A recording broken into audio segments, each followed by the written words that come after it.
Assalamualaikum warahmatullahi wabarakatuh. Hi everybody, my name is Wulandari with student ID number A1N20061. I will discuss material about the bilingualism and multilingualism. The term bilingualism, English bilingualism in Indonesian is also called bilingualism. Literally, it can be understood what is meant by bilingualism, which is related to the use of two language or two language both. In a sociolinguistic perspective, bilingualism is defined as the use of two languages by a speaker interchangeably with other people. To be able to use two languages, of course, someone must master both language. The first is the mother tongue or first language, abbreviated as B1, and the second is another language, which is second language, abbreviated as B2. Jadi istilah bilingualisme dalam bahasa Indonesia disebut juga kedewibahasaan. Secara harfiah sudah dapat dipahami apa yang dimaksud bilingualisme itu, yakni berkenaan dengan menggunakan dua bahasa atau dua kode bahasa dalam perspektif sosiolinguistik. Bilingualisme diartikan sebagai penggunaan dua bahasa oleh seorang penutur di dalam pergaulannya dengan orang lain secara bergantian. Untuk dapat menggunakan dua bahasa, tentunya seseorang harus menguasai kedua bahasa itu. Pertama adalah bahasa ibu atau bahasa pertamanya disingkat dengan B1, dan yang kedua adalah bahasa lain yang menjadi bahasa keduanya disingkat dengan B2. Nah, next, people who can use both language are called bilingual people. In Indonesian, they are called bilinguals. Meanwhile, the ability to use two language is called bilingualism, else called bilingualism in Indonesian. Nah, orang yang dapat menggunakan kedua bahasa tersebut disebut orang bilingual. Dalam bahasa Indonesia disebut bilingual, sementara itu kemampuan menggunakan dua bahasa disebut bilingualisme.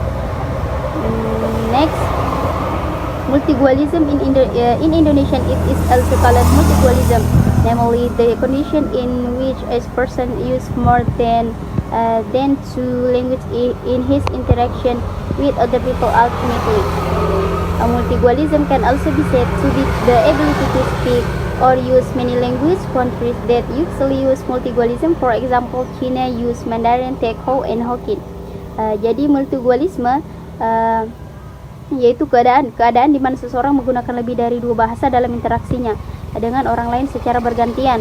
Nah, multilingualisme juga dapat dikatakan sebagai kemampuan berbicara atau menggunakan banyak bahasa. Negara-negara yang biasa menggunakan multibahasa, misalnya Cina menggunakan bahasa Mandarin, Tekhou, dan Hokkien.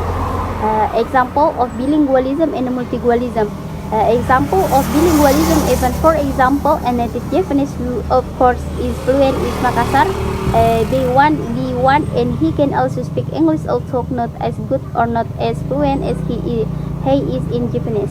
Contoh peristiwa bilingualisme misalnya seorang pribumi Jawa yang tentu saja pasti berbahasa Makassar, B1, dan juga bisa berbahasa Inggris meskipun tidak sebaik atau tidak sefasih dalam berbahasa Jawa. Next, whereas multilingualism can be said to be the ability to use many languages. For example, I can speak Polaki, English, Chinese, and can also use Muna. This is an example of multilingual use.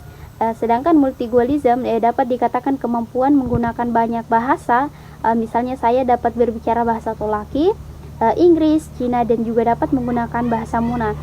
Ini adalah contoh penggunaan dalam multibahasa atau multilingualism.